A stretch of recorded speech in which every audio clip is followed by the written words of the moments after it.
News 18 Madhya Pradesh Chhattisgarh के सभी दर्शकों को नमस्कार। मैं हूं आशीष त्रिपाठी आपके साथ और आप देख रहे हैं इवनिंग एजेंडा। लेकिन इस बीच एक बड़ी खबर आपको बता दें, भोपाल से आ रही बड़ी खबर। छोला इलाके में दिन दहाड़े महिला की हत्या का मामला, धारदार हथियार से महिला की हत्या। दरअसल सलवार सूट पहनकर पहुंचे दो लोग घर के अंदर घुसकर वारदात को अंजाम दिया। छोला थाना इलाके के लीलाधर कॉलोनी का यह पूरा मामला।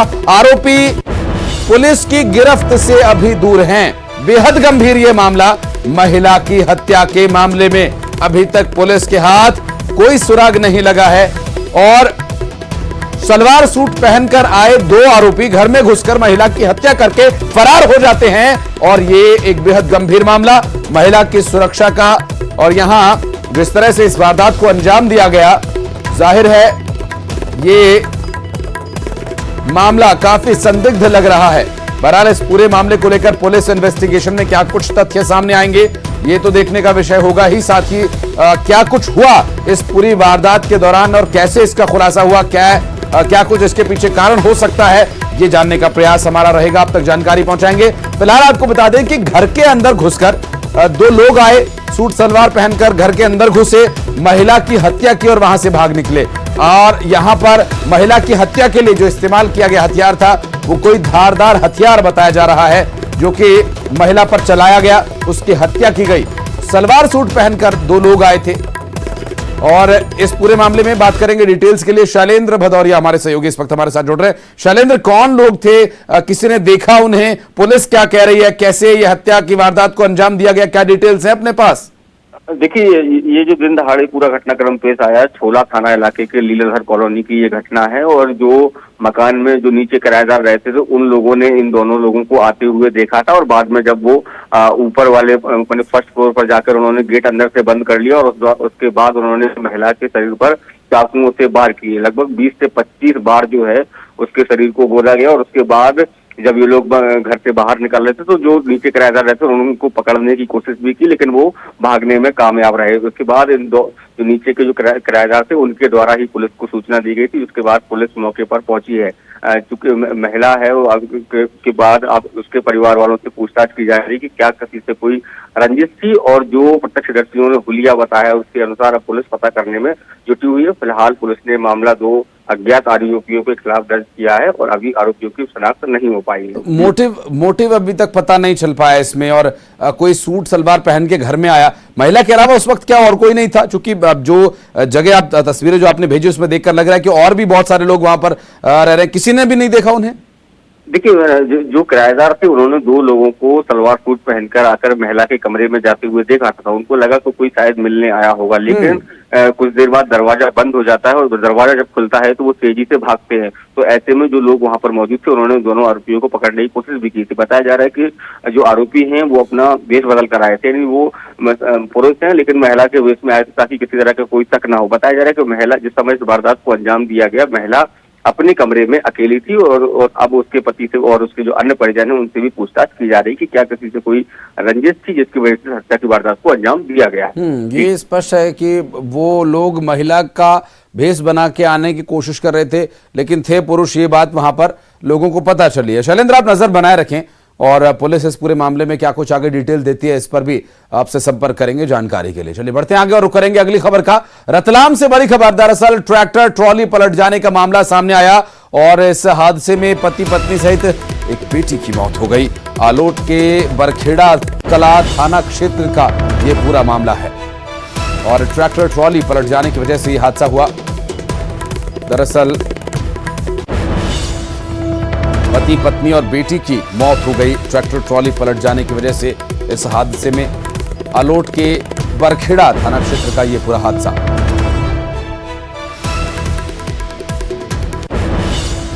कोंडागांव में नशे के सौदागरों पर शिकंजा कसा गया।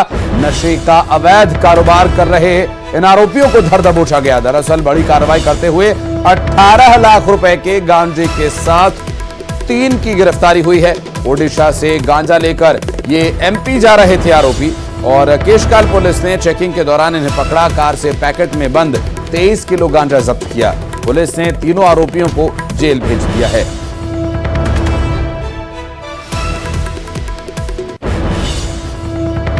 और सुकमा से बड़ी खबर आपको बता दें, चुनाव से पहले सीपीआई को बड़ा झटका। 30 सीपीआई कार्यकर्ता कांग्रेस ज्वाइन कर रहे हैं। जी हां, मंत्री कवासी लखमा ने इन्हें कांग्रेस ज्वाइन कराई और विकास कार्यों का भूमि पूजन करने के लिए गए थे कवासी लखमा। दौरे के दौरान लखमा ने इन्हें पार्टी ज्वाइन कराई। 30 सीपीआई नेताओं कार्यकर्ताओं को पार्टी में ज्वाइन कराया गया और मंत्री कवासी लखमा यहां पर एक कार्यक्रम में गए हुए थे और इस दौरान 30 सीपीआई के कार्यकर्ताओं को कांग्रेस पार्टी की सदस्यता इन्होंने दिलवाई और मंत्री कवासी लखमा की मौजूदगी में 30 सीपीआई के नेताओं ने पार्टी ज्वाइन की। कांग्रेस पार्टी में उन्हें ज्वाइन कराया गया। चुनावी समय है, ऐसे में सीपीआई को बड़ा झटका। छत्तीसगढ़ राज्य में जहां सुकमा में 30 सीपीआई के कार्यकर्ताओं को कांग्रेस ज्वाइन कराए गए कवासी लखमा के द्वारा। छत्तीसगढ़ सरकार में मंत्री हैं कवासी लखमा और उनकी मौजूदगी में 30 सीपीआई कार्यकर्ताओं ने कांग्रेस पार्टी ज्वाइन की।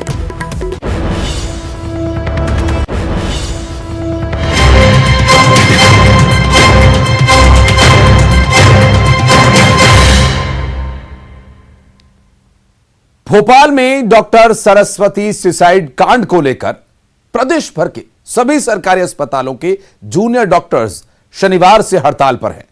इंदौर में भी जूनियर डॉक्टर्स ने हड़ताल का समर्थन किया और आज भी वे काम पर नहीं लौटे। इस दौरान इन अस्पतालों की व्यवस्था सीनियर कंसल्टेंट्स संभालेंगे।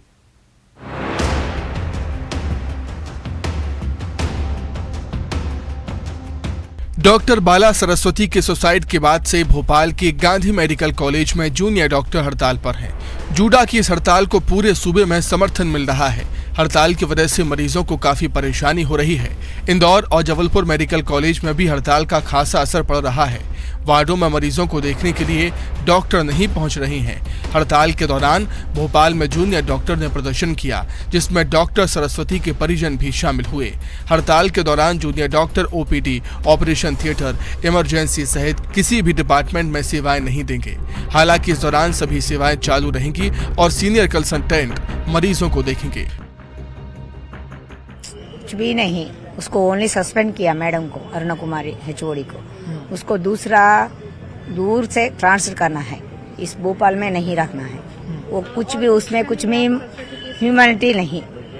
उसके नीचे वाले प्रोफेसर पल्लवी, पूर्वा मैडम, वागदवानी मैडम, वो हमें 5 मेंबर्स को लिख दिया। उसको भी एक्शन देना है। टीचर्स भी शायद यही बोल रहे कि HOD ऐसा टॉक्सिक कल्चर बना के रखा है। वो खुद टीचर्स को टॉर्चर करते हैं, तो उन्हें भी शायद ऐसा कुछ नहीं समझ आते। वो अपनी प्रेशर जूनियर्स पे डाल रहे हैं, वो हम समझ सकते हैं। इसलिए हम भी मांग रहे कि HOD को, लेकिन पहले भी ऐसा हुआ है, उन पे बहुत सारा कंप्लेंट्स है, तो इनको हटाओ कॉलेज से। रविवार को गांधी मेडिकल कॉलेज में स्त्री एवं प्रसूति रोग विभाग की जूनियर डॉक्टर बाला सरस्वती ने सुसाइड कर लिया था। इस मामले में गांधी मेडिकल कॉलेज के गायनी विभाग की HOD अरुणा कुमार को हटा दिया गया है, लेकिन जूनियर डॉक्टर्स ने अरुणा कुमार के इस्तीफे की मांग की है। जूडा का दावा है कि तमिलनाडु, तेलंगाना, आंध्र प्रदेश, हरियाणा, राजस्थान और बिहार से भी जूनियर डॉक्टर सपोर्ट कर रहे हैं। 27 साल की बाला सरस्वती GMC में गायनेकोलॉजी की 3rd ईयर की छात्रा थी। बताया जा रहा है कि जूनियर डॉक्टर बाला सरस्वती से 36 घंटे काम कराया जाता था। वो काम के अत्यधिक तनाव में थी। सुसाइड के समय बाला सरस्वती 14 सप्ताह की गर्भवती भी थी। वासु चौरे, न्यूज़ 18, भोपाल।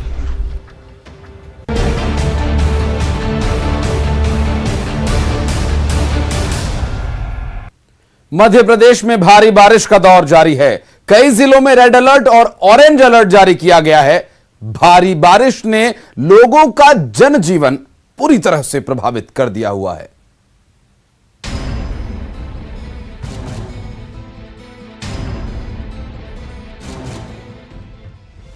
MP में भारी बारिश का दौर जारी है। नदियां उफान पर हैं, डैम लबालब हैं।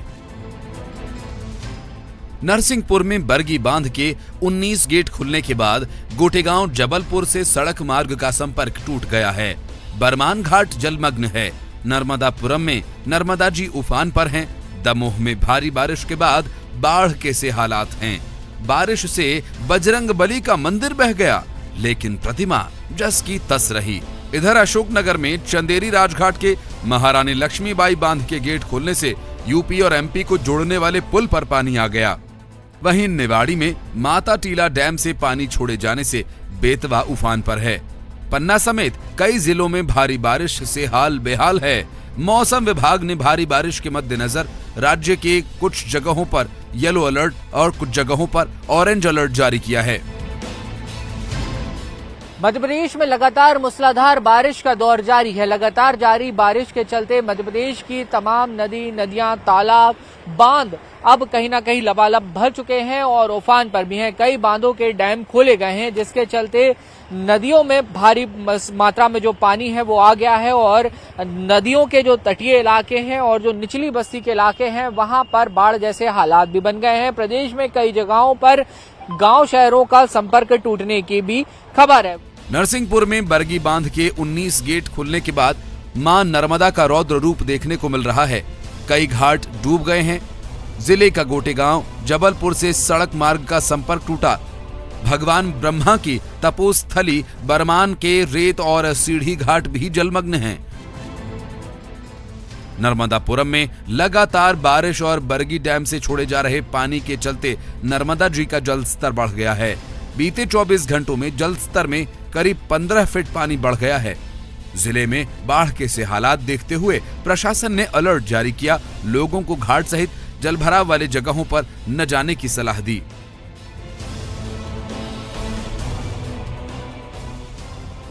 जबलपुर में भी नदियां उफान पर हैं। बरगी स्थित मुहास गांव में पुल के ऊपर से पानी बह रहा है, लेकिन जरूरी कामों के लिए पुल पार करना ग्रामीणों की मजबूरी बन चुकी है। दमोह में भारी बारिश से तबाही का मंजर है। बारिश से बजरंग बली का मंदिर धराशायी हो गया, लेकिन हनुमान जी की प्रतिमा को कोई नुकसान नहीं हुआ। तेज बहाव में भी प्रतिमा अडिग है। बालाघाट के वारा सिवनी के टोंडिया नाले में पानी के तेज बहाव में फंसे एक शख्स की जान बचा ली गई। एक युवक पानी के तेज बहाव में बह गया था। अशोकनगर में यूपी और एमपी को जोड़ने वाले पुल पर पानी आ गया। चंदेरी राजघाट महारानी लक्ष्मीबाई बांध के गेट खोले गए। 14 गेट खोले जाने के बाद एमपी और यूपी को जोड़ने वाला मार्ग पूरी तरह से पानी में आ गया। निचली बस्तियों में रहने वाले ग्रामीणों को अलर्ट किया गया। ओरछा में लगातार 2 दिन से बारिश के चलते नदी नाले उफान पर हैं और ओरछा से निकलने वाली बेतवा नदी का भी कुछ यही हाल है। प्रशासन ने भी नदी के किनारों पर अलर्ट जारी किया है। The report, news 18।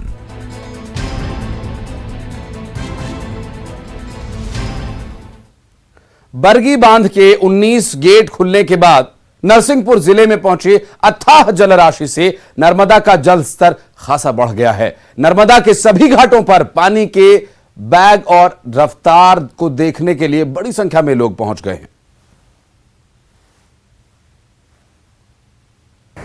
बरगी बांध के 19 गेट खुलने के बाद मां नर्मदा का रौद्र रूप आप देखिए किस तरह से ये बरमान के सद्दारा घाट पे मां नर्मदा का रूप आपको दिखाई दे रहा है। मध्य प्रदेश की जीवनदायिनी नर्मदा में उफान है, अपने रौद्र रूप में है नर्मदा। और देखा जा सकता है कि किस तरह से सारे घाट जो है नर्मदा के भरे हुए नजर आ रहे हैं। पिछले 24 घंटे 48 घंटे से मध्य प्रदेश में लगातार बारिश जारी है। यदि अलर्ट की बात करें तो मध्य प्रदेश के सारे जिलों में लगभग अलर्ट है। ऑरेंज अलर्ट है, येलो अलर्ट है और रेड अलर्ट है। हम इस समय नरसिंहपुर जिले के सद्दारा घाट पे आप देख सकते हैं लोग बड़ी संख्या में यहाँ इस मौसम का लुत्फ लेने भी आए हैं। लेकिन जो निचली बस्तियाँ हैं, जो नर्मदा से लगे हुए शहर हैं, कस्बे हैं, वहाँ अलर्ट जारी है। लोग उनको खाली करके बाहर आ रहे हैं। ऐसे में लोगों का नुकसान भी बड़ा हुआ है। ये बरमान का घाट है। प्रायः यहाँ पे श्रद्धालु आते हैं। प्रसाद की दुकानें, अपने नाव वाले, ये सारे लोग यहाँ से रोजगार चलाते हैं। लेकिन आज उनकी हालत ये है कि वह सब किनारों पे हैं। कुछ घाट हैं जहाँ उनकी नाव भी डूब गई हैं, कुछ जगह है जहाँ उनका नुकसान भी हुआ है। तो ऐसे में मां नर्मदा के जितने घाट हैं, नरसिंहपुर की यदि हम बात करते हैं तो नरसिंहपुर का जबलपुर से जो संपर्क है वो टूट चुका है, क्योंकि झांसी घाट के ऊपर पानी है।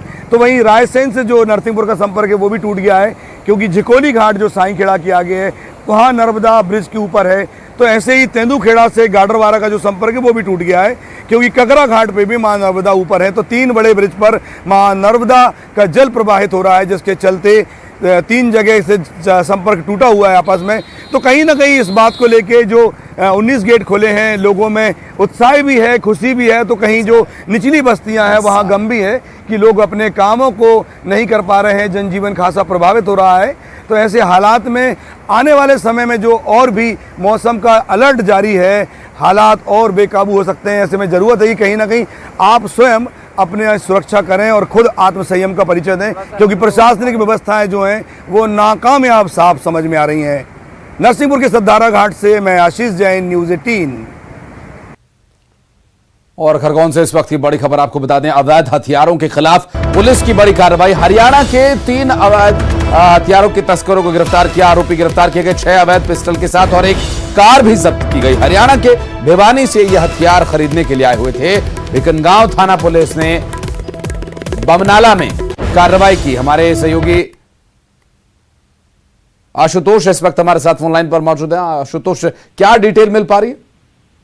आशीष में बताना चाहूंगा, ये बीकानेर थाना उसके बमनाला के वहां पर 3 लोगों को पुलिस ने कार बलून कार थी सहित पकड़ा है। उसमें 6 अवैध हथियार पकड़े। ये तीनों आरोपी जो हरियाणा के हैं, जो सिगनूर एक गांव है वहां से अवैध हथियार खरीद के जा रहे थे। अब पुलिस पड़ताल कर रही है कि कहीं हरियाणा में जो हिंसा हुई या उससे कहीं इनके तार तो नहीं है। तो हरियाणा पुलिस से भी संपर्क कर रही। संजू सिंह चौहान है एसडीओपी, उनसे हमारी बातचीत हुई तो उनका कहना है कि ये तीनों जो आरोपी हरियाणा के हैं, ये आदतन अपराधी हैं और इनसे पूछताछ की जा रही है। इनका रिमांड भी दिया जाएगा। तो कुल मिलाकर ये कहा जा सकता है कि आशीष लगातार आपने बताई वो दोनों ही बहुत ही महत्वपूर्ण है, जो कि हरियाणा के मेवात नू में जो हिंसा हुई उससे भी इनके कनेक्शन हो सकते हैं और ये आदतन अपराधी भी हैं। तो हो सकता है किसी वारदात को अंजाम देने वाले हों। बहुत शुक्रिया आपका जानकारी के लिए। एक छोटे से ब्रेक के लिए रुक रहे, खबरों का सिलसिला आगे भी जारी है।